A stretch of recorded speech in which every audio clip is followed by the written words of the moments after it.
Taking the time at the halfway point to kind of look back at what you guys have done, you guys have evolved probably over those 6 games. Is there anything that kind of stands out to you as you evaluate where you are and where you guys want to go the second half? Yeah, I think the first half of the year was just inconsistencies. Whether that's the people on the field and the personnel and not being able to practice and then not being available on game days, whether that's the identity of who we were offensively, whether that's inconsistency in getting penalties and dropping the ball and running the right play. You could see those inconsistencies week 1 through 4. And I think the last 2 weeks, you saw a team that didn't get penalties, right? You saw a team that, for the most part, 11 guys were doing the same thing. And you saw a team that, for the most part, they were dinged up, but you had the 10 or 11 guys in the field that going into the season, we felt like we're going to take the field. So you kind of had what we prepared for this year, these last 2 weeks, and you combine that with we played how we should play in terms of cleaner football. Not clean football, but cleaner football. So moving forward, we just got to be able to build on that. Like I said, we're nowhere near where we want to be, right? But we're slowly getting better, and we're slowly getting to a point where we can execute and be efficient down the field. And that's what we've got to be. We've got to be an efficient football team. Again. Is Jordan, as he gets more experienced on the plays where 11 guys don't do exactly what or you get something unexpected, is he getting to a place where he can kind of help manage some of those situations when it gets hairy? Yeah, I mean, that's the X factor he provides. I mean, there was a play in last week's game where, to be honest, it wasn't a good call. We called a motion screen to the field where normally we have some sort of hot throw behind it, but we didn't have a hot throw that week because we felt like we were going to get a tip versus a corner pressure. They didn't tip their corner pressure. They brought corner fire. There's no good play for him. He makes the corner miss. He goes for 6 yards, 2nd and 4. It's the first time y'all have probably ever thought how in-depth of that play was, but instead of a 2nd and 15, we're at a 2nd and 4 because he is able to take those negative plays and he's able to turn them into a positive. And what he needs to continue to build on is making the routine play in the pocket and being comfortable doing it. And that was one thing in last week's game he did. And I keep saying this is that only comes with time. When guys are in green jerseys at practice, it's really, really easy to sit in there, right, when things are coming on you because you're in a green jersey. It's a lot harder when there's live bullets. That only happens through reps and time. This is a kid who's only played, probably a combined, 14 halves of football in the last 2 years, or last 4 years, really. So he's getting better every game, and he's got to continue to build on those things every game.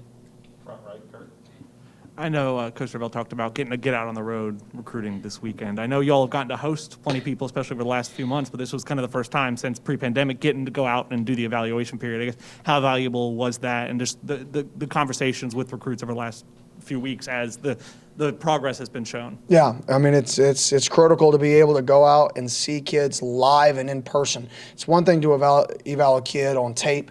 It's another kid to eval him at a camp, but to see him in a live setting, right? Now, from a personal relationship, right now we're not allowed to talk to prospects. So from that dynamic, we don't really get those personal conversations you can't have. But the key for us is, to see when a kid is on the field in high school, you better be the best player.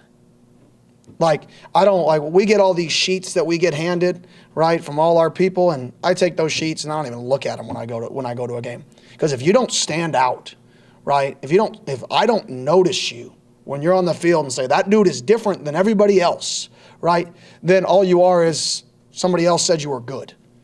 That's all it is. So when we go to games, we're trying to evaluate what are the difference makers, not what are the guys that are on a sheet, right? Who are the guys that are different, whether they're a 0-star, whether they're a 2-star, whether they're a 5-star.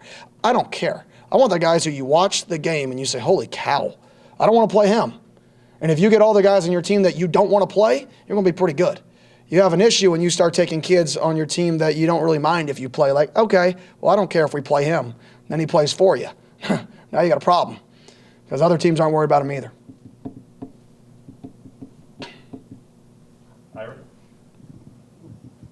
When you offensively, you look at quarterbacks, and I don't know how much time you get to watch other teams that you guys don't have on the schedule, but there's a lot of quarterbacks that are very high profile that are struggling. How hard is it to play college quarterback? And, and then how important is it or how do you determine whether or not a guy, if they're struggling early, can get through that or not? I think it's a combination. I think there's usually when you start and you have your first few starts, people don't know how to defend you. There's not a book yet. So you kind of have an advantage to play rogue ball a little bit. And they haven't figured you out, right? They're just calling a defense to call a defense. They think you're young, so maybe they pressure more. They think you're not accurate, so maybe they drop 8 more, right? Make you throw into tight windows. Whatever that is, they don't really have a plan, though. They don't know that you always roll right. They don't know that you always evade left. They don't know interior pressure flushes you out even if there's no pressure. They don't have that book on you yet. So I think early in a kid's career, you can see success through playmaking. But as their career progresses, all of those special plays are gonna slowly decrease, because when you face a good defensive coordinator that knows what you do when bad stuff happens, he's gonna create that bad stuff to happen, hoping you go back to, I roll right when there's pressure, or any interior pressure, I get out of the pocket. So I think it then translates to, okay, can I take my game to the next level, and can I be calm in the pocket? Can I be poised in the pocket? And whether a kid can manage that, I think you have to know that in your own room. Is a kid capable of overcoming his deficiencies? Which means if a kid likes to get out of the pocket, well, does he have it in him? Has he showed the ability to make a read in the pocket and deliver it in practice? And if the answer is yes, then you just got more reps and more reps in a game day, and eventually it's going to click for him. But if you're in practice and the kid can't even do it in practice, then I think okay, this is a deficiency in what he does. We've either got to work around this deficiency of he's never going to feel comfortable back here. That's not his game. We got to move the pocket more, or this guy just needs more reps in those live game settings. That way he can get those pressure looks, right, and be comfortable. Because if a kid struggles with interior pressure, he may only get 1 or 2 of those in a game. It's only 2 reps to really improve in a live setting. It's going to take 4, 5, 6, 7 games for him to truly say, okay, I am good here. I can be comfortable. So it's kind of a scapegoat long answer, but I would say it's a combination of balancing what your guy can do well, and if he can overcome his shortcomings once teams figure that out, because everybody has a weakness. You've got to be able to balance out that weakness, and if you have the ability to do that, then I think you can overcome it. If you don't have the ability to do that, then you as a staff have to try to fix it, right, or you're going to continue to have the same problems. Hey, Coach, just coming off the bye week, what's kind of that measuring stick you need to see from your guys to show that their development's still kind of going in that right direction? Play hard. Play hard. Come out with a passion to just be the very best we've ever been. That's it. Right? When we take the field, I want to see 11 guys doing the right thing, playing as hard as I've ever seen them play. Because that is the same thing when we show up tomorrow for practice. Right? If 11 guys are playing as hard as they can, they're communicating, and they're doing the right thing. That's how we know we're going to progress. All the plays, I always say it, and everybody thinks, oh, all the plays sound great. No. Good football teams play really, really, really hard, and they all just do their job. And then that's football. They do their job, and they do it full speed 100% of the time. And that's what I want to see from our guys. Jerry, number 11. In a perfect world, if you come out and play good Saturday, what's your thought process on getting some of the young guys in? Purdy, some of the offensive linemen? Yeah, I mean, that's obviously an ideal situation, but, I mean, we're focused on playing our best football game. And whoever's in the game is in the game. But we're not even, that hasn't even, I know it probably should come up, but we're focused on winning the football game, but not just winning the game, playing the very best we can possibly play. We've yet to have a game where we achieved all our offensive goals. Right? Last week, we played really, really, really well. 7 real possessions, we scored 5 touchdowns, right? That's good football, right? But at the end of the day, we still didn't achieve all our offensive goals. We still had a pre-snap penalty. It's one of our goals. Can we go out there and we just achieve our goals? Doesn't matter what anybody else does. Let's achieve our goals in one football game.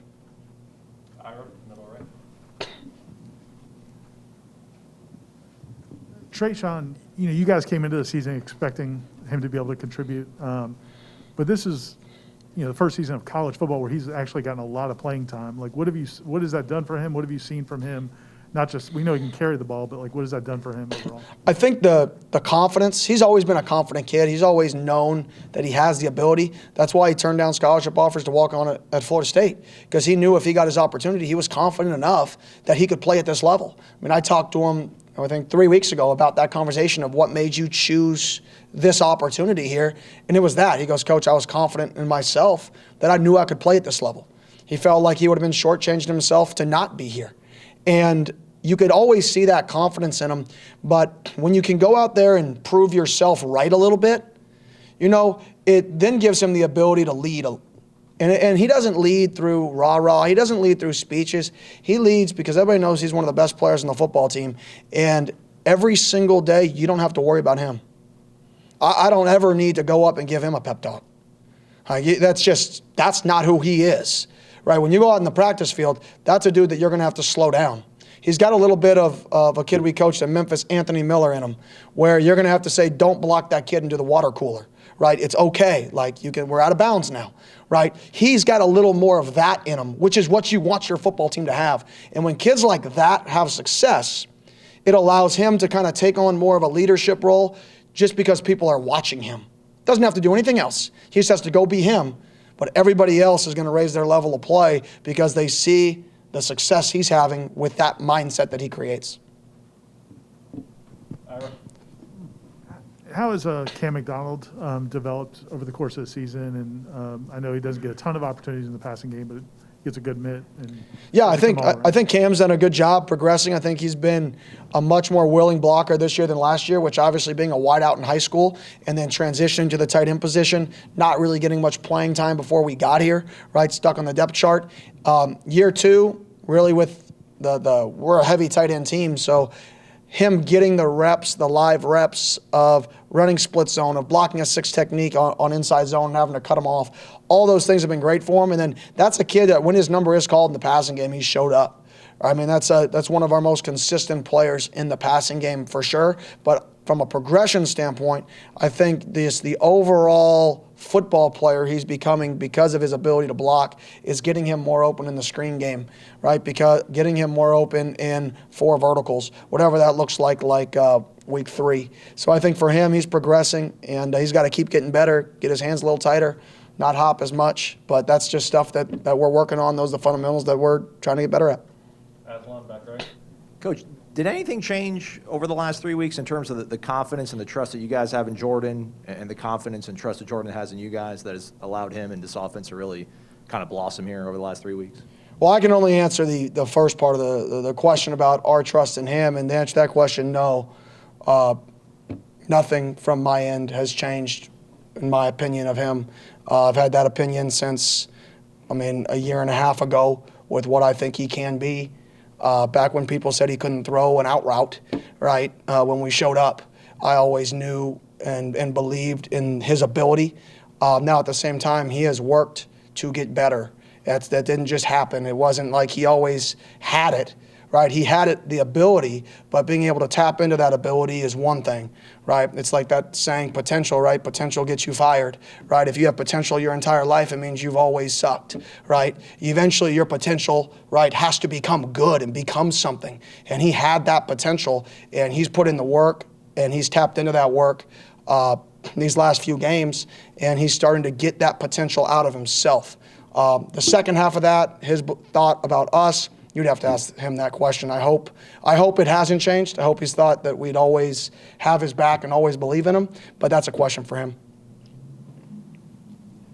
Okay. Thanks, Kenny. All right, thank y'all.